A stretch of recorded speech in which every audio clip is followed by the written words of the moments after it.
I would like to share with you an incredible story.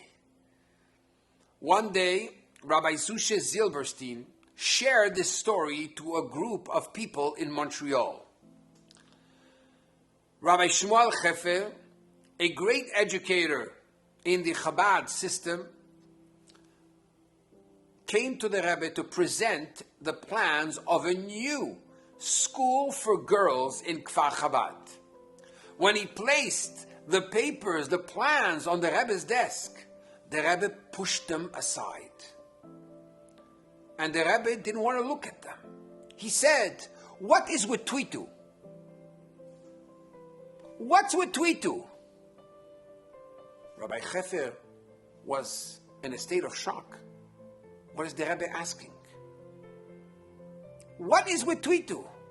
And then suddenly, he understood what the Rebbe is asking.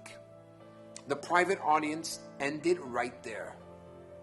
Rabbi Chefer right away went to Maskiris, which is the Rebbe's secretary, and asked to make a phone call.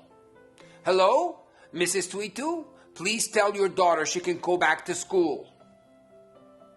Indeed, he had told this girl that she could no longer be in school. And she went home. The next day, he had a private audience again with the Rebbe. This time, the Rebbe looked at the plans.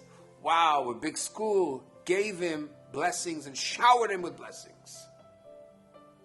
The Rebbe was trying to teach him a lesson. You want to build a big school with 100 or 200 girls, you have to worry about the individual. If the individual is not important, then for sure, 200 are not important. 200 are made of individuals. This is exactly what we see in this week's Torah portion. Moshe Rabbeinu sees an Egyptian beating a Jew. And the pasuk, the verse says, "Vayfen ko vako." He looked right, he looked left to see the en ish, and there was no one. And then he killed the Egyptian. But Rashi doesn't say that he just was on the lookout in order to make sure that nobody would catch him. What Moshe Rabbeinu did is that he went to see in the offspring of this Egyptian if there would be something good that would come out of him.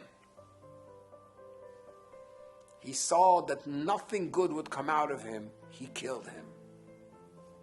At this lecture, Rabbi Zilberstein was interrupted by a woman. "Can I please take the mic?" "Please, be my guest." She took the mic and she says, "I am a Mrs. Twitu.